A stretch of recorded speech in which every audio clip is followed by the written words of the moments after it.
And even then, no, it has to stay there. Actually, let's make it 80.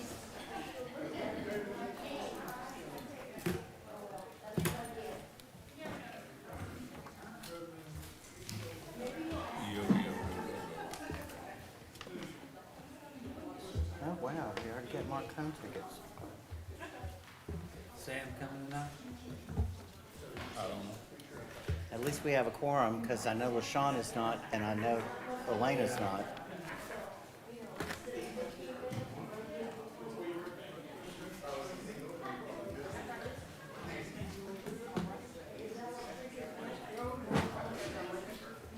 There she's back.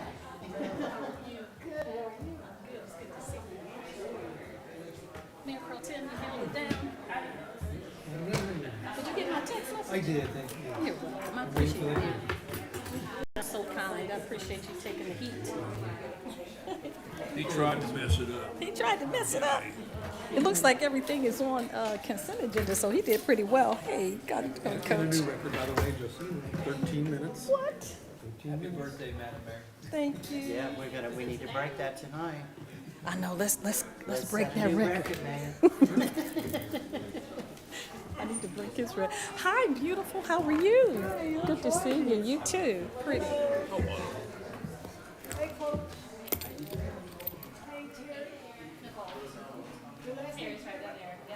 Miller. So you had it almost right.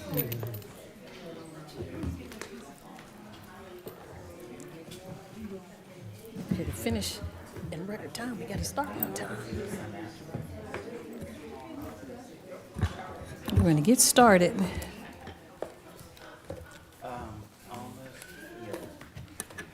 The incision is just like this much left. So almost there. All righty. It's gonna be quite a happy day when that's done.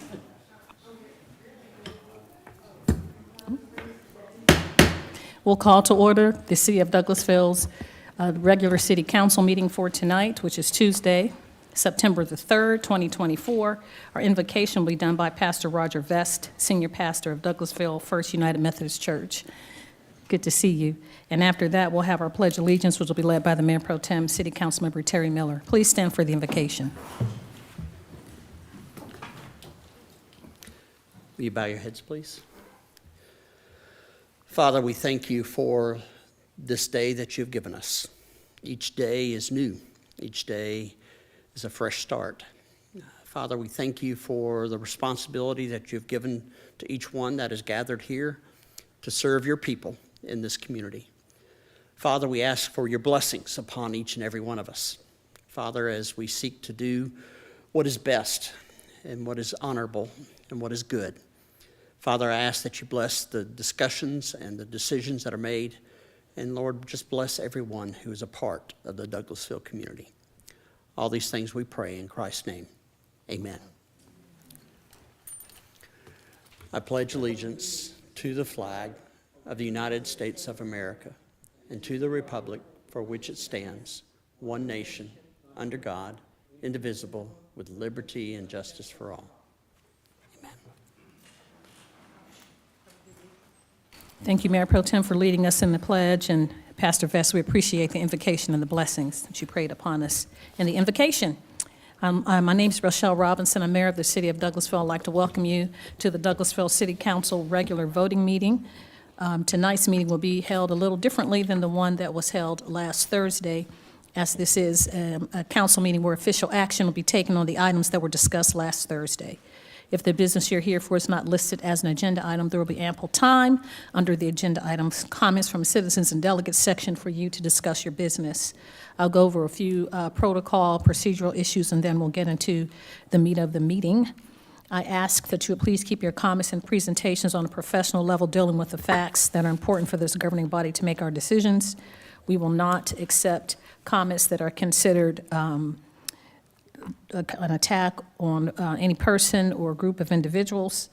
If you deviate from that warning the first time, we will have you removed from the council chambers.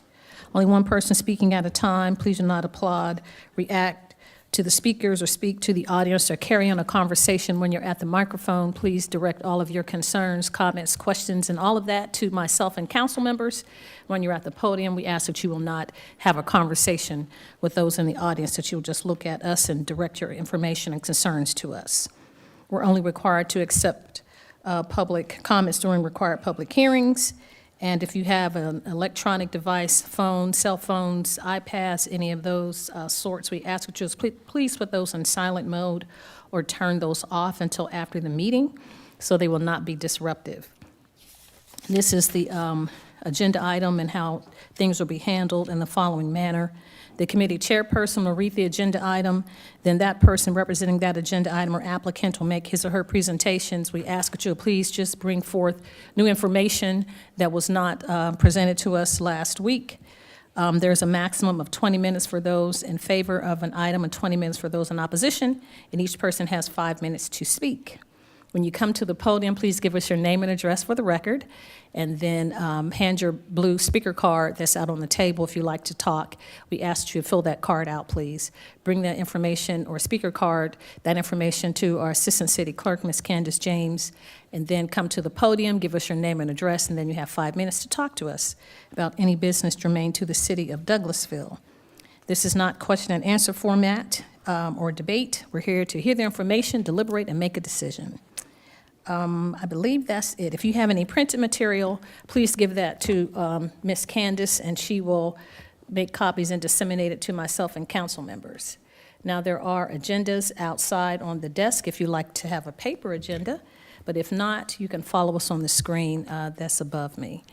So now we will move on with the agenda as it is presented. We've already gone over the invocation, the pledge, and the announcement, so now we're at the approval of the agenda. So I open the floor for a motion for adoption of the regular meeting agenda for September 3rd, 2024. So moved. Thank you so much, Councilmember Miller N. I have a motion to approve. Is there a second? Second. Thank you, Councilman Estes. It's been properly moved in second to approve the agenda on adoption for the regular meeting agenda for tonight. All those in favor of this item, please say aye. Aye. Opposed, nay. The ayes have it. The agenda is adopted. Now we'll move on to the approval of the minutes. I open the floor for a motion to approve the minutes of August 15th, 2024. There was a millage rate public hearing number 1 and a legislative work session, and the minutes of October 19th, 2024. There were committee meetings, executive session, and regular meeting. So open the floor for a motion to approve item 24-295. So moved. Thank you so much, Coach. We have a motion to approve. Is there a second? Second. Thank you, Councilmember Miller N. There's been properly moved in second to approve item 24-295. Do we have any corrections, concerns, or any issues with the minutes as presented from council? I don't see any. All those in favor of approving item 24-295, please say aye. Aye. Opposed, nay. The ayes have it. The agenda approval of the minutes are unanimously approved. Item 24-295. Now, we will move on to the consent agenda. I have a motion to approve the consent agenda as presented. So moved. Thank you, Councilman Estes. I have a motion to approve. Is there a second? Second. Thank you. Councilman Watts has been properly moved in second to approve the consent agenda as presented. Do we see any corrections or concerns from the council? I don't see any. All those in favor of approving the consent agenda as presented, please say aye. Aye. Opposed, nay. The ayes have it. The consent agenda is unanimously approved. So we will move on from the consent agenda.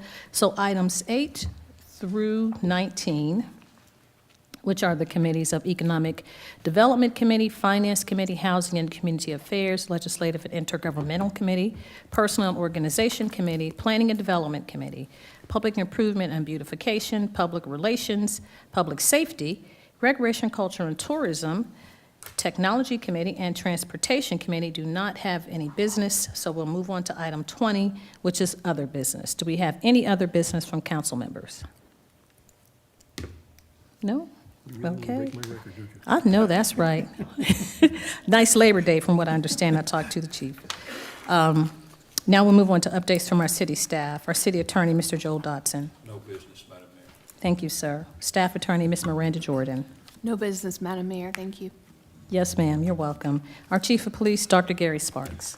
Yes, excuse me, Saturday, we having our accountability and justice meeting over on Hollis Street.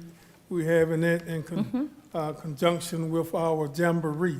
Yes, sir. So from about 1 o'clock to 6, we'll have a jamboree for the people over there in that area, and hopefully we'll have some speakers to come by and speak on justice and accountability of their different law enforcement agencies, and so hopefully it'll be a great day.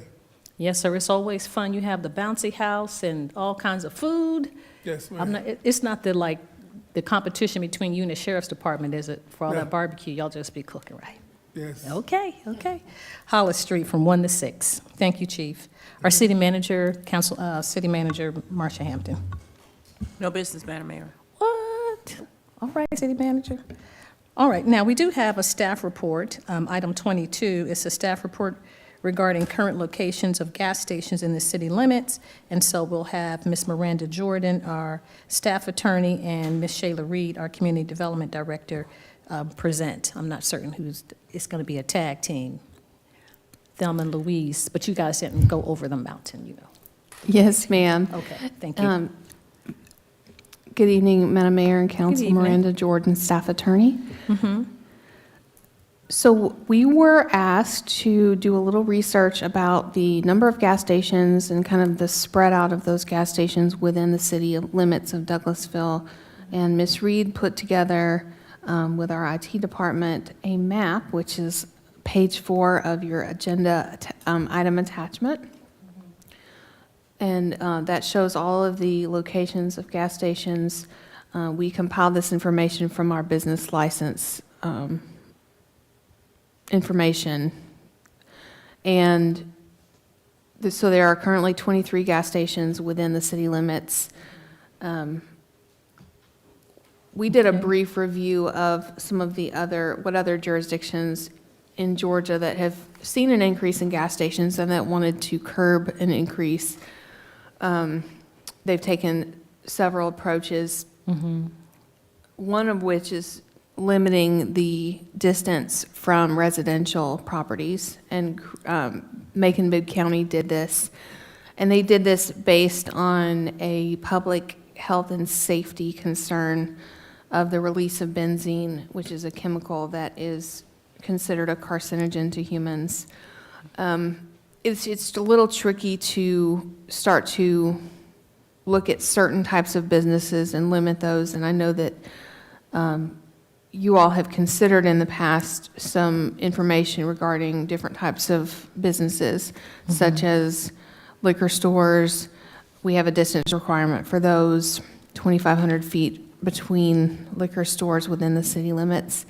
And I know that Mayor and Council have considered also the presence of small box stores like Dollar General, Dollar Tree, that sort of thing. And so it becomes a little tricky, however, to discriminate against a certain type of business coming in for just, we don't like that, or we think there's too many of those. So usually if you are putting a limitation on a property, it's because of some kind of public safety concern or public health concern, such as what Macon-Bibb County did for gas stations being distanced from residential areas by at least 500 feet. And then same thing with liquor stores being distanced from schools and churches, and then being distanced from each other so that there's not just one on top of every corner. But as far as just general restriction on retail businesses, typically there has to be some kind of additional step of why you are restricting those, other than we just think that there's too many. But so this gives a little bit of an example of how different cities and counties have dealt with that issue. Again, one of which being the restriction for health purposes.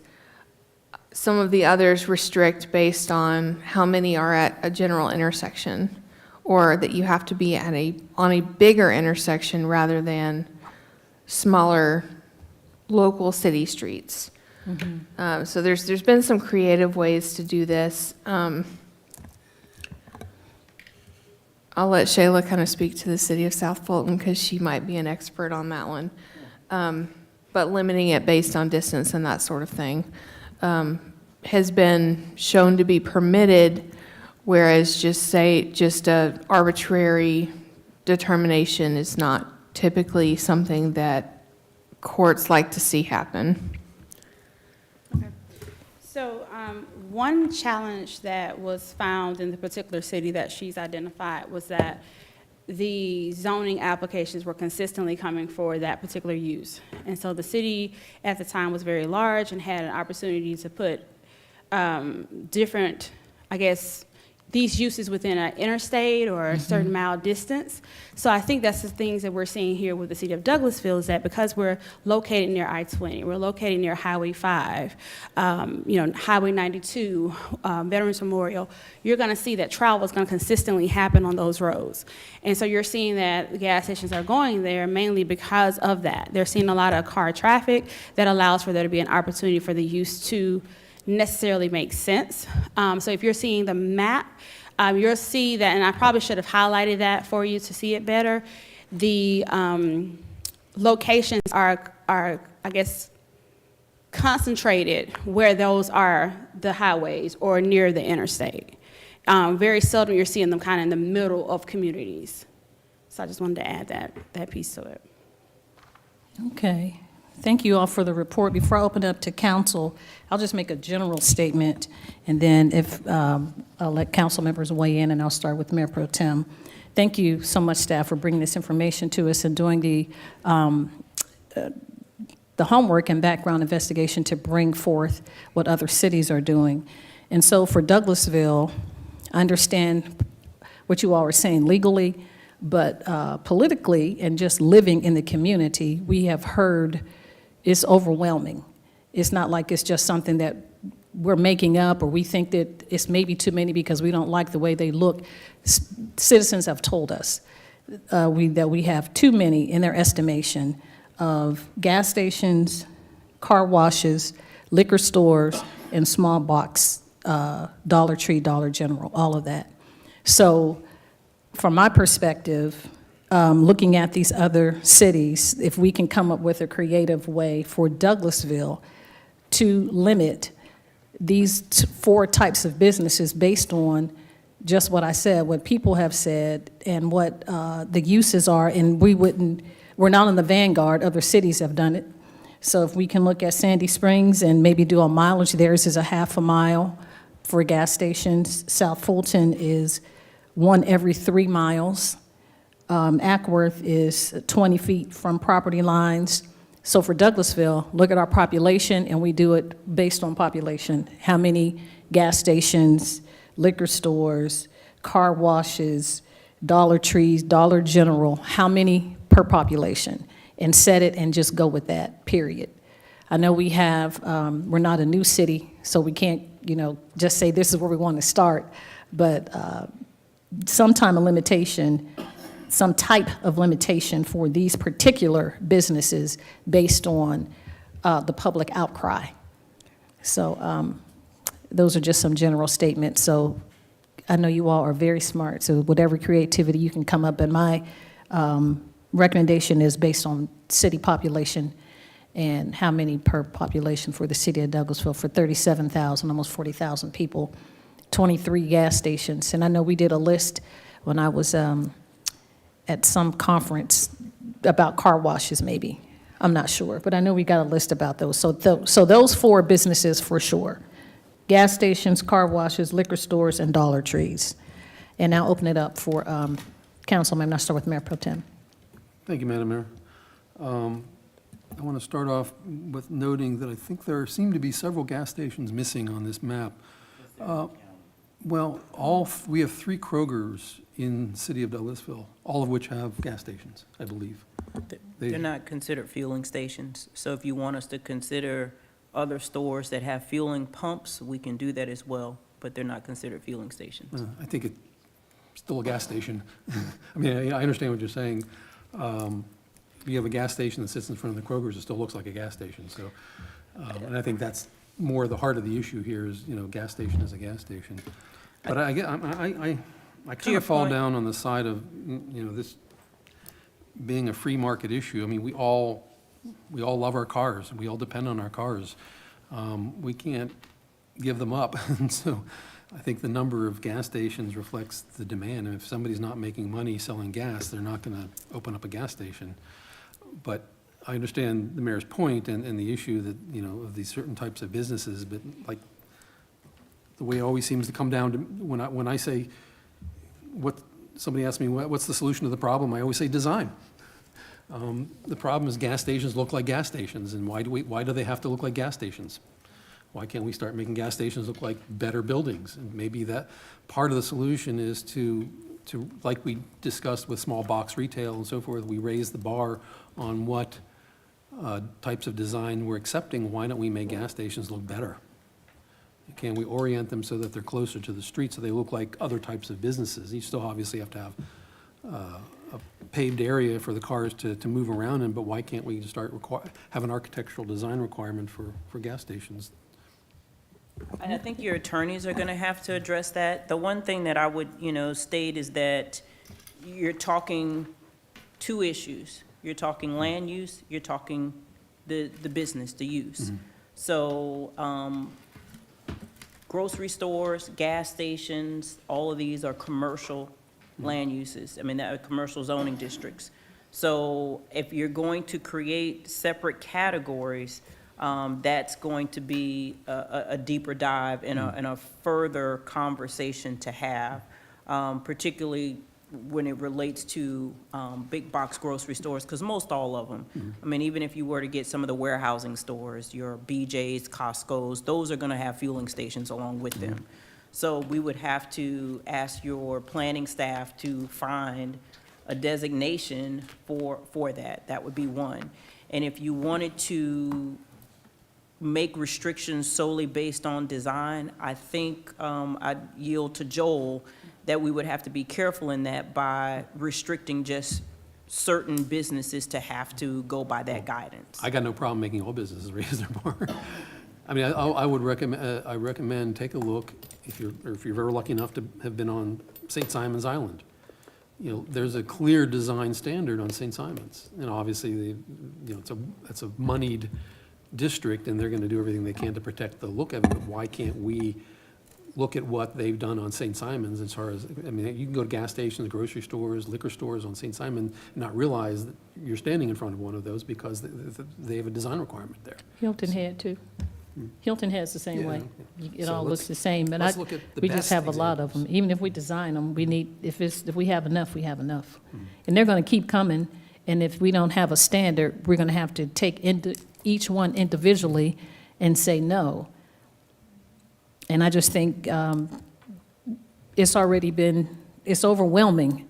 People have said we have too many gas stations, car washes, Dollar Trees, and liquor stores. So we keep getting them every time. We have to keep saying no every time, set the standard and say what it is, and we don't have to worry about them keep coming and us having to say no or vacillate in between yes or no. I would make one recommendation, though, if we're going to look at concentration, that we work with the county on this issue, because if we can just say no, and they'll just go 50 feet, move it and plop it down on the county side of the line. So Right. that won't do us any good if we're saying, okay, no in the city. I mean, yes, it establishes a standard, but I think we need to work with the county on this if we're going to. I agree. I agree with that, just like they said about the apartments. They put a moratorium on apartments and asked us to do the same thing, so we can put a moratorium and get a study for population or whatever for the city and then work with the county. So, that's, Councilman Estes. I agree with Mayor Pro Tem on a couple of points. Number one, I do believe that, this is market-driven, and I hate to interfere with that. I also think we need to be very conscious, as we were when we were discussing dollar stores, and the first map that came up did not show any of the county dollar stores, which I mean, here, my ward is covered up by the list of the, of the gas stations near downtown. But between here and there, there's 8 or 9 along Fairburn Road Right. that are in the county, that are not included in this count. And another one coming. So, to me, I don't think we should put any moratorium or anything. I mean, I'm fine with a distance requirement, as we have done for liquor stores and other things. But other than that, I just think we need to let the market make these decisions. Yeah, so a distance requirement you wouldn't be opposed to? Not necessarily. I mean, I'd have to see the particulars of it. Because, nobody wants, 4 gas stations a block away from them. Right. I get that. But, I mean, again, I passed at least 7 on my way down here tonight, Yeah, and we just need to be. before I even got to 20. So, I mean, they're all over. Yeah, we need to be proactive and not And just we are, reactive. I think we've got to be getting close to saturation with the market. I don't know. There's still some going up. But distance, I'm okay with. Design, I agree. It would be great, but I think that's a slippery slope that is going to get us in trouble with our attorneys. Yes, But that's it for now. Thanks. You're welcome. Councilman, Coach Watts, Councilman Watts. Thank you, Madam Mayor. Ms. Hampton, how many, what are we up to population-wise? 35, 36? 37. The 37? last, 30, close to 37,000, as the mayor mentioned, if you look at the last census. So 37,000. Everybody owns 2 cars. We're growing. Right. I've never seen a huge long line at any gas station that we have in the city. I've had to wait once or twice at Kroger, but like has already been pointed out, it's hard to limit things. I just wonder if zoning isn't the answer. I thought that's what Mayor Pro Tem was getting at as far as, I mean, if a property's zoned commercial, we can't sit in here and say, and vote that down, whether it's a gas station or Dollar General, and we can't do anything about what the county's doing. Everybody that comes to the microphone that complains about Dollar Generals, we've got 3 in the city limits, according to our count. And there's not a thing in the world we can do about what the county's doing. Right. As far as car washes, we got a lot of car washes. I would just like to see better designs, and maybe business doesn't look, blends in a little bit better. So I like some of the things that Mayor Pro Tem pointed out, but I don't know that we can go around, and I know Joel's sitting here, and he'd probably remind us that we got to be careful, as has been pointed out, as far as limiting. But if it's zoned a certain way, it's zoned a certain way. I mean, we've said no to a couple of things that people find objectionable before, but it wasn't zoned, and they were asking for a change in zoning. Well, we don't have to grant that. Right. So, anyway, I agree that's with my that. 2 cents. I Yes, do sir. think, Mayor, it might be a good time for legal to chime in on the design piece to really effectively make design a component of an approval process. In my opinion, it has to be holistic.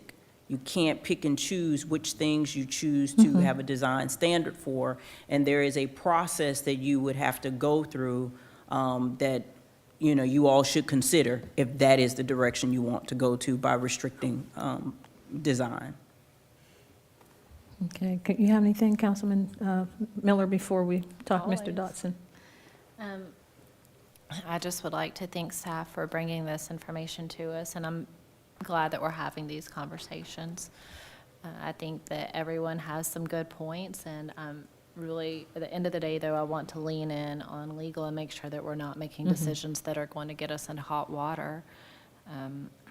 As many gas stations as we have, I know there's still a need for them, and as many as I pass on my way here today from the office, I still pulled into the parking deck with 5 miles to go. So I'm sure there's I still know. going to be a need for gas stations.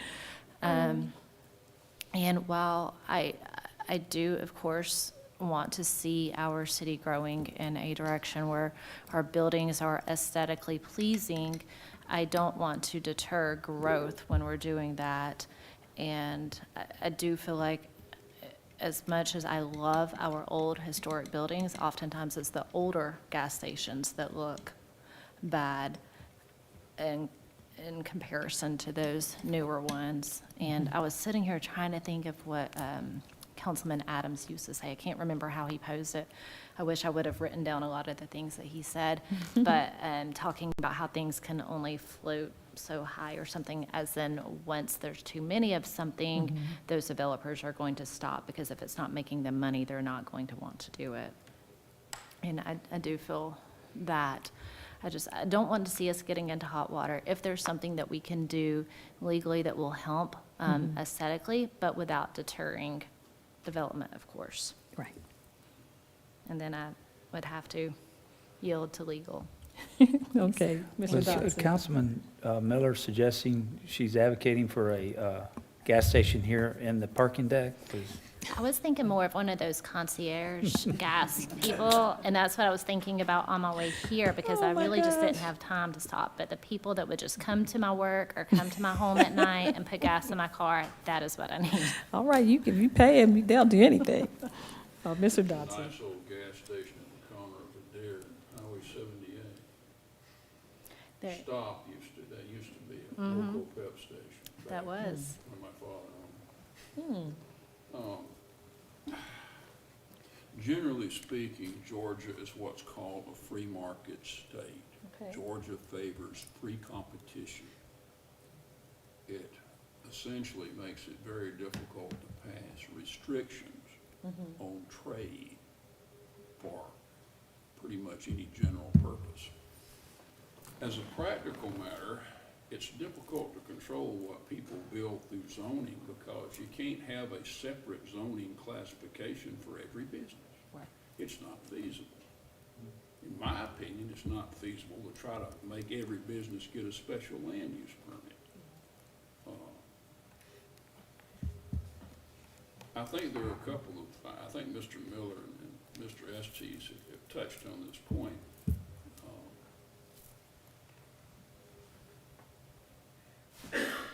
Businesses are built to make money.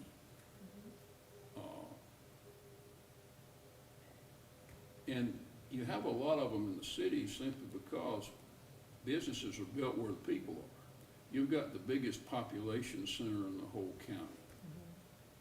It's very unlikely you'll find a racetrack way down Highway 5 or way down Post Road. You're in a situation where people build things where the people are. Right. I'm not sure that population is necessarily a good idea, because, I mean, I don't know that everybody thinks like this, but I think of the population of the city as a lot bigger than what's actually in the city limits. People talk about population for liquor stores. You've already got a distance requirement that is essentially limited. You've only got 2 or 3 more places in the city to put a liquor store. For liquor, your population's about 160,000, because there ain't any in the county. Right. I think there are some limits to what you can do in terms of aesthetics. I think possibly the first step that I would recommend is seeing if the zoning staff can identify possible future sites for fueling stations.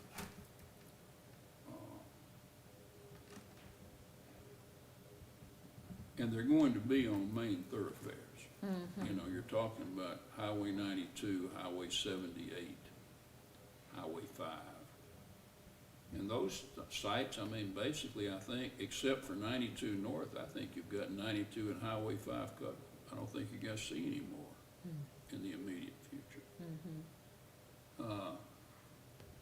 Dollar stores are like mushrooms. They will continue to appear pretty much anywhere you've got a half-acre zone commercial. I'm not sure exactly what we can do to discourage them, but we'll look at it. Okay, Nothing's coming to mind that's a quick, easy fix. okay. But there's one important thing to remember about this that I think, I don't want to call it the elephant in the room, but some people, the fact that there's public outcry does not equal legality. In other words, if a racetrack isn't built, you're not going to have somebody rush in there and build a Publix or a Whole Foods. In other words, stopping that development may not produce anything in the neighborhood.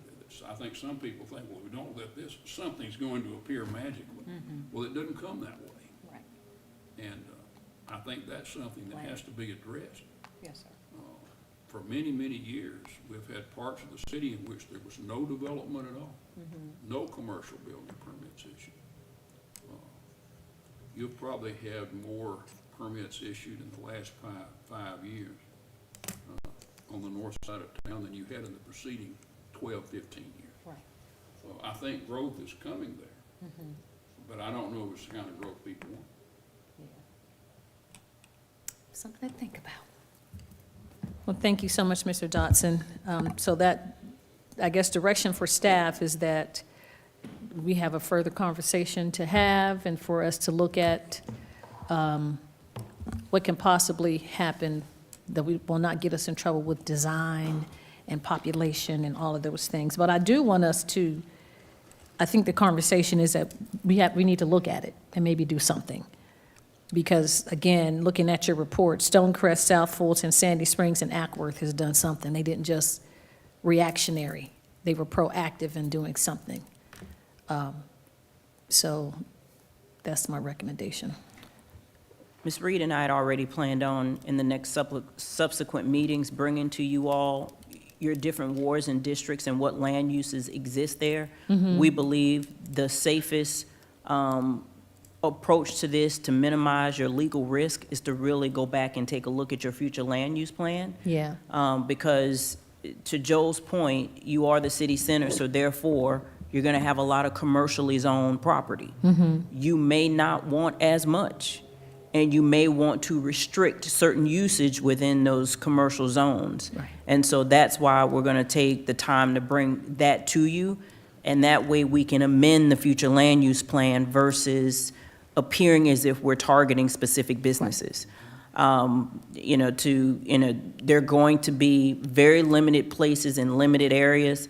I think that to Joel's point, there's a thought process, there's a lot of developable land, and it's not. It really is not. A lot of what you have in the city is gonna be redeveloped. Right. And not new development. That's good. Well, thank you, City Manager, and I think that's a great plan. That's a great recommendation, is for us to look at the future land use plan and to try to plan accordingly, because even with redevelopment, we don't want the same old status quo to gobble up the land that we have and not have creativity to bring something else. Right. You know, if all this been there has been a gas station or one of these, not just to pick on them, but one of these uses or a storage unit facility, if they gobble it up, then we don't have the opportunity for a Whole Foods or something else to come.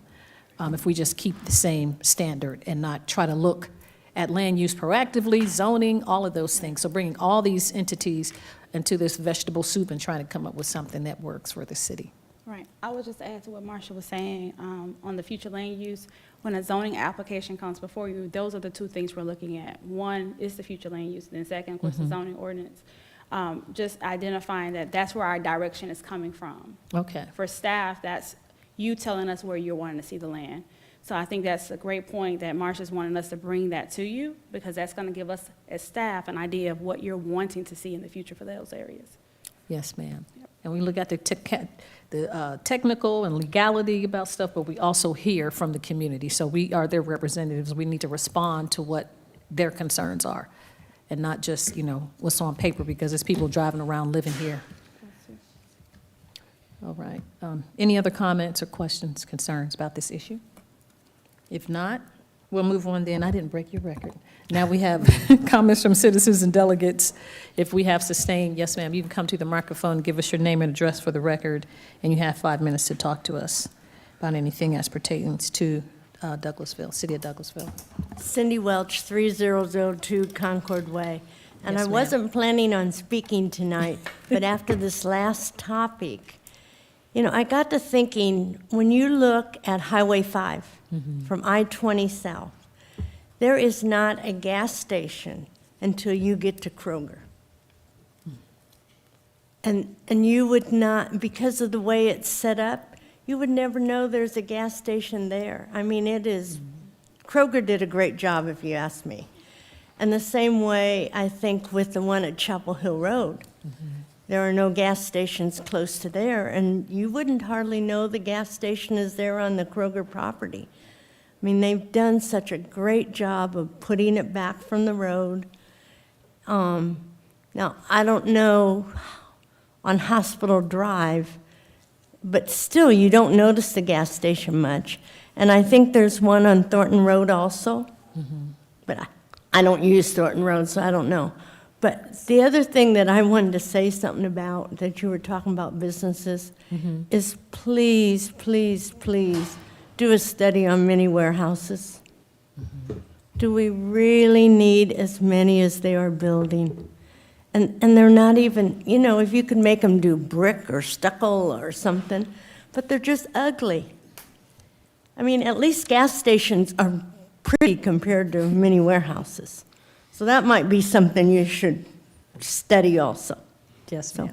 Thank you so much, Ms. Welch. Thank We you. appreciate it. Any other comments from citizens and delegates? Thank you.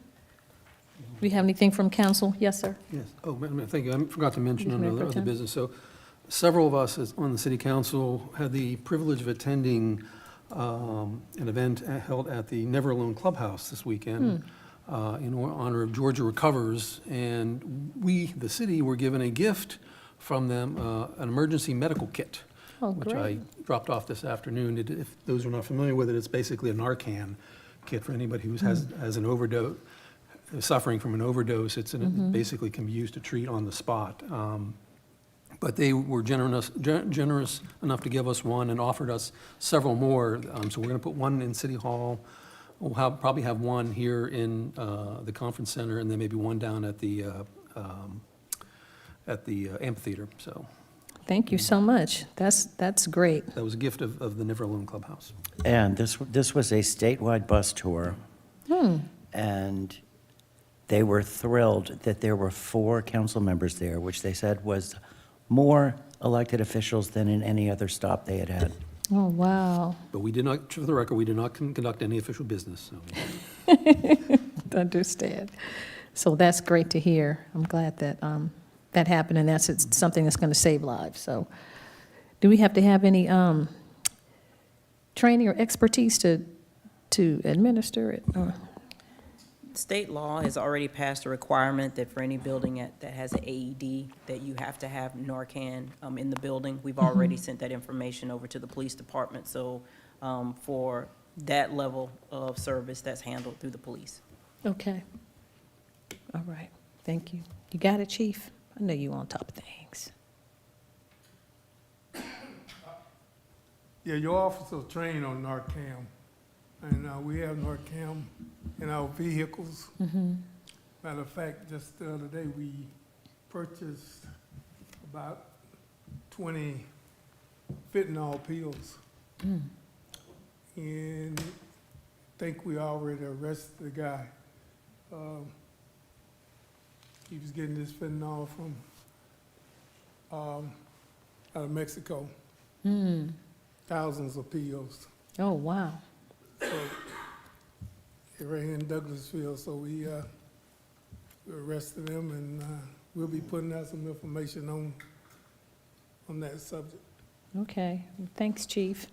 Things we definitely want to be doing everything that we can to keep our citizens safe, and addiction is definitely part of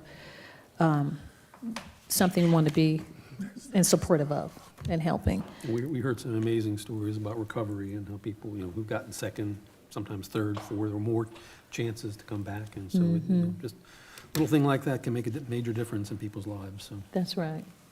That's right. Thank you so much. And I wanted to thank you, Mayor Pro Tem and council publicly for allowing me the opportunity to go to UGA last week with other mayors. We had a mayor's academy where we talked about, for 4 days, it was really intense.